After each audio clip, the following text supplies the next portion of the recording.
Katakan padaku desa selanjutnya untuk umpannya. Part 3. Di dalam arena, Momonga mempersiapkan jarinya untuk mulai merapal mantra ditujukan pada orang-orangan sawah di tengah arena. Lain dari magic damage sederhana, mantra yang Momonga pelajari dikhususkan untuk instan death dan efek damage ekstra. Dia hanya punya mantra tak berbahaya dengan jumlah yang relatif sedikit. Kenyataannya, kapanpun dia memilih untuk magic tipe damage sederhana, karena pilihan kelas Momonga adalah Necromancer, secara otomatis magic damage akan bertambah kuat karena tambahan efek damage ekstra.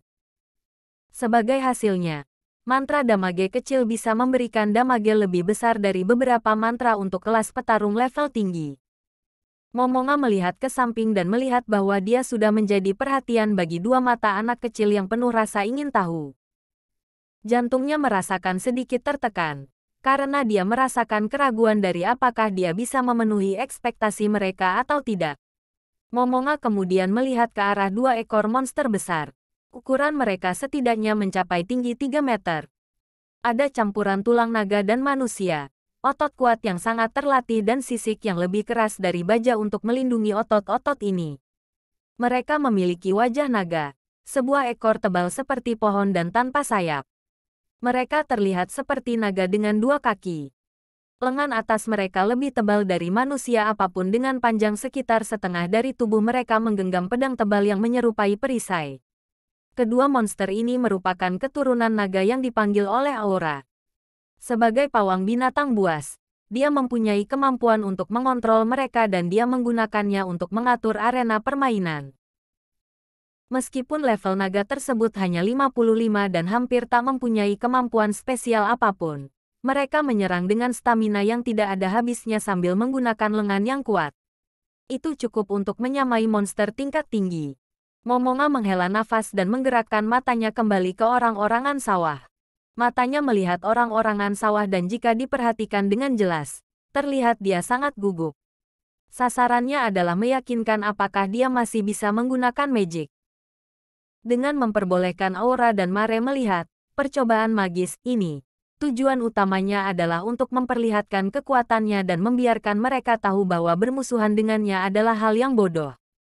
Dia harus melakukan ini sebelum Guardian lain tiba. Kedua orang anak kecil ini kelihatannya tidak mempunyai sedikit pun tanda-tanda pengkhianatan dan Momonga juga tidak berpikir bahwa mereka akan mengkhianatinya.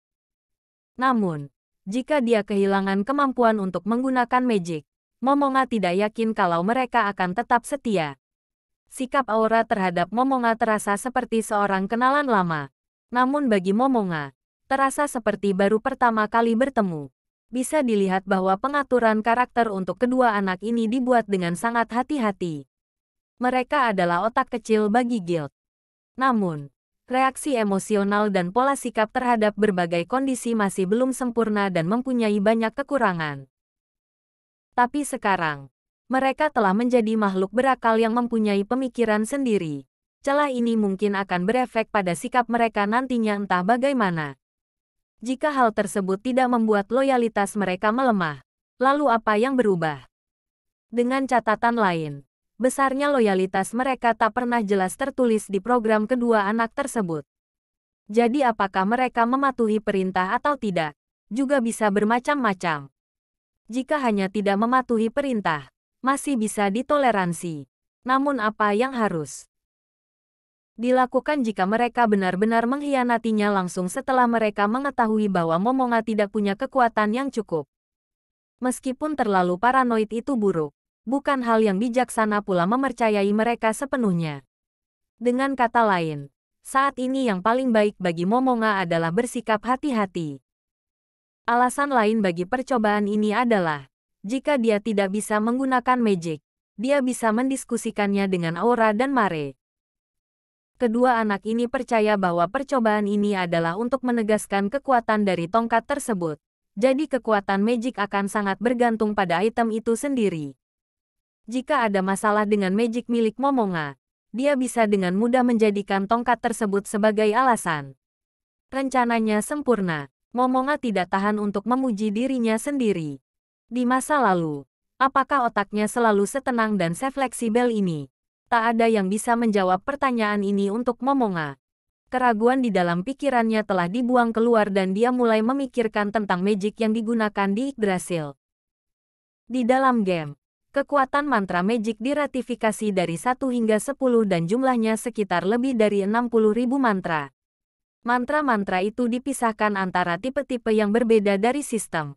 Ada sekitar 700 mantra dari 8 sistem berbeda yang bisa digunakan oleh Momonga.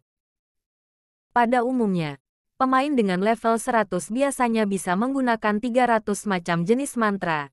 Jadi jumlah mantra yang bisa digunakan oleh Momonga cukup tidak biasa. Hampir semua mantra ini disimpan di dalam otak Momonga dan dia sedang mencari mantra yang tepat yang harus digunakan sekarang. Karena larangan untuk melukai teman sudah diangkat, dia harus tahu jangkauan dari efek yang tepat dari mantra tersebut.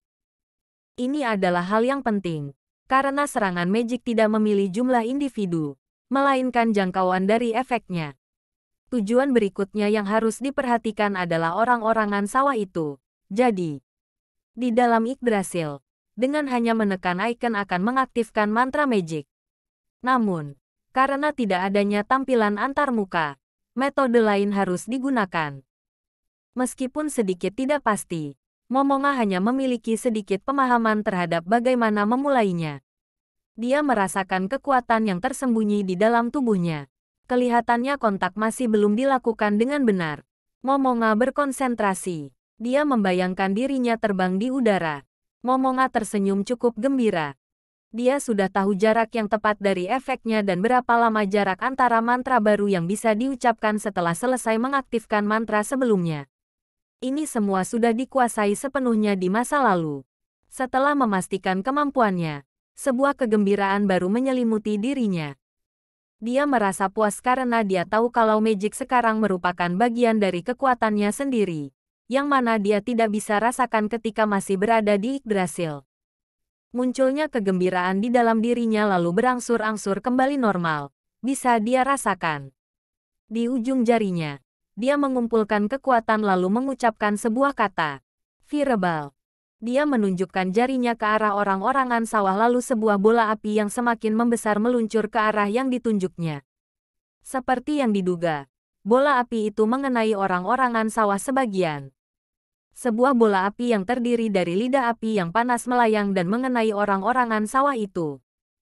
Setelah kena, sebuah ledakan api muncul dari dalam diikuti dengan tanah di sekitar orang-orangan sawah itu menjadi lautan api. Semuanya terjadi dalam sekejap mata. Kecuali orang-orangan sawah. Tak ada lagi yang tersisa. Oh. Aura dan Mare melihatnya dengan mata bertanya-tanya dan tertawa kecil pada Momonga. Aura, siapkan orang-orangan sawah yang baru.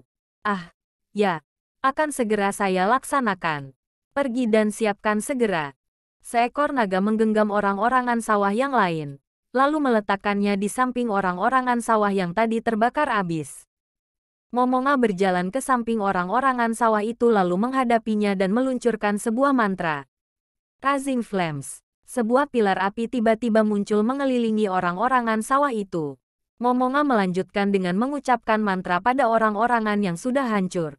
Fireball. Orang-orangan sawah itu terkena bola api dan berubah menjadi abu. Jarak antara pengucapan mantra dengan tipe yang berbeda sama seperti Yggdrasil. Tidak, kelihatannya menjadi sedikit lebih cepat dari mulai diucapkan hingga diluncurkan. Di dalam game, kamu harus memilih dahulu mantranya, lalu gerakkan kursor untuk menentukan cakupannya. Sempurna.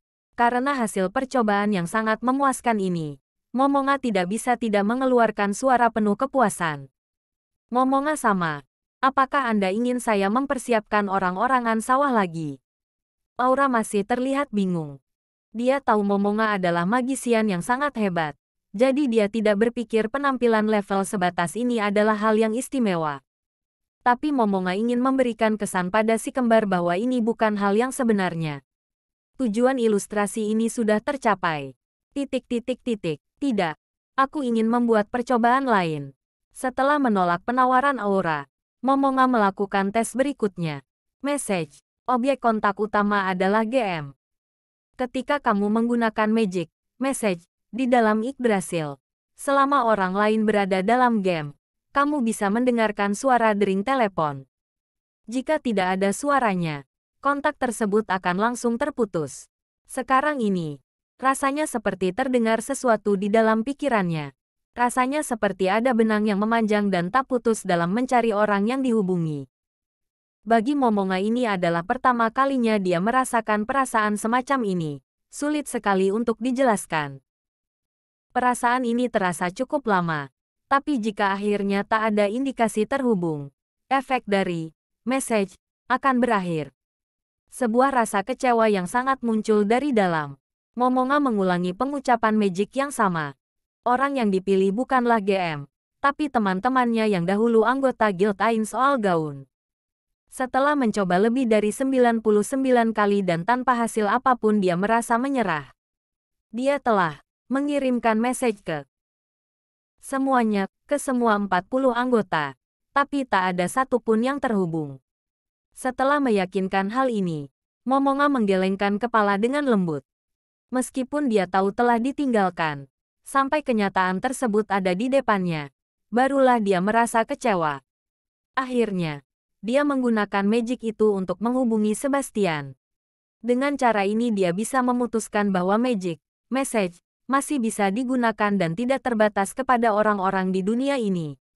Momonga sama, sebuah suara dengan hormat penuh melewati otaknya. Momonga berpikir bahwa mungkin di sisi lain, Sebastian membungkuk dengan penuh hormat, seperti yang akan dia lakukan di dunia nyata. Sambil memikirkan hal yang lucu ini dan tetap terdiam, Sebastian pun merasa aneh lalu berkata lagi. Boleh saya bertanya apa yang Anda inginkan? Maaf. Aku melamun sesaat. Ya, bagaimana situasi di sekitar? Ya, di sekitar terdiri dari padang rumput dan aku tak menemukan satupun makhluk hidup. Padang rumput, bukan rawa-rawa. Di sekeliling makam bawah tanah Nazarik seharusnya ada rawa-rawa besar. Itu adalah rumah bagi katak monster yang disebut Swig. Sebuah kabut menyelimuti sekitar dengan banyak rawa-rawa yang beracun. Ya, di sekeliling merupakan padang rumput. Momonga pun tersenyum lembut. Situasi ini sedikit terlalu. Makam bawah tanah Nazarik terdampar sepenuhnya di tempat yang tidak diketahui. Sebastian, apakah ada yang melayang di langit? Ataukah ada semacam magic yang diucapkan muncul? Tidak, saya tidak melihat hal seperti itu. Hanya ada langit tak terbatas seperti di dalam lantai 6. Apa? Kamu bilang langit? Tidak ada hal-hal yang aneh di sekelilingnya. Tidak, tak ada yang aneh dimanapun. Selain dari Nazarik, tak ada bangunan lain yang ditemukan di luar. Itu, apa yang mau diucapkan? Kelihatannya Momonga tidak bisa mempercayainya. Namun hatinya tahu kalau ini mungkin benar. Sebastian tetap terdiam sambil menunggu perintah. Momonga melihat pita pelindung di pergelangan tangan kirinya. Dalam 20 menit ke depan, Guardian yang lain akan tiba. Jika ini adalah hasilnya, maka hanya ada satu perintah yang bisa dia keluarkan. Kembalilah dalam 20 menit. Kembalilah ke Nazarik dan pergilah ke arena di mana semua Guardian akan tiba. Ceritakan pada kami masalahnya dan apapun yang kamu lihat. Ya, Tuan. Jadi carilah informasi sebanyak mungkin sebelum kembali. Setelah mendengar lawan bicaranya setuju, Momonga mengangkat message untuk memutuskan kontak. Sambil Momonga memikirkan bahwa keadaan sudah berakhir dan hampir menghela nafas, tiba-tiba dia teringat mata si kembar yang memandanginya. Setelah kamu menunjukkan kekuatan dari tongkatnya, kamu seharusnya membiarkan mereka merasakan sebuah tugas. Dengan memegang tongkat, Momonga ragu-ragu karena tidak tahu magic mana yang harus dia gunakan. Tersembunyi di dalam tongkat Ain Soal Gaun adalah kekuatan tak terhitung dari monster-monster yang jika Momonga inginkan, dia bisa quickly summon, memanggil mereka dengan cepat. Ini adalah magic kecil yang relatif bagus.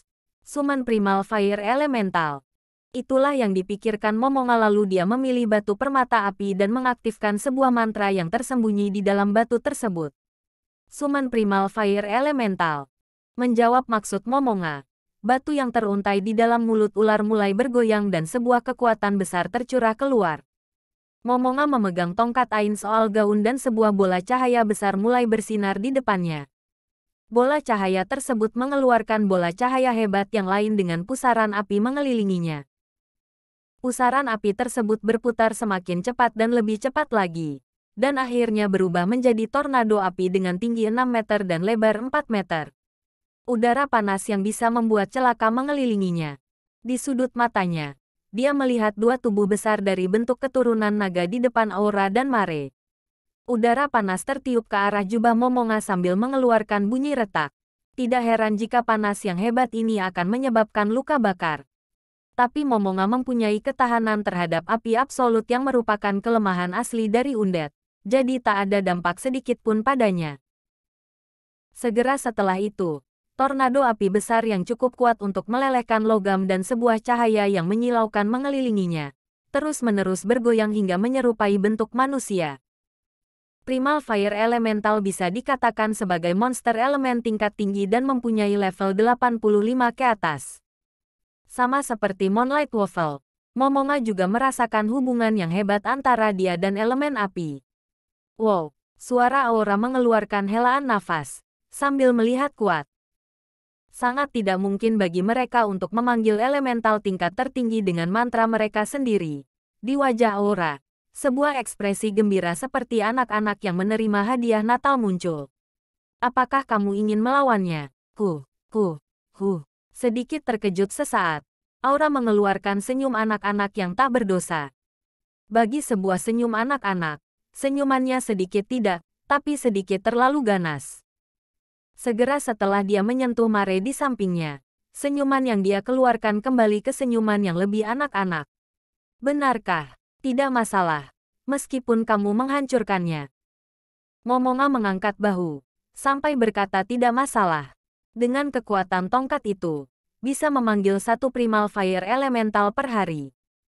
Dengan kata lain, selama satu harinya sudah habis, dia bisa memanggil kembali yang lainnya besok. Jadi meskipun dihancurkan, tidak ada ruginya. Aku tiba-tiba ingat kalau ada urusan penting yang lain yang harus diselesaikan. Mare, salah satu tangan Aura memegang tangan Mare dan seperti tidak membiarkannya lepas. Senyum Aura membuat Mare terdiam.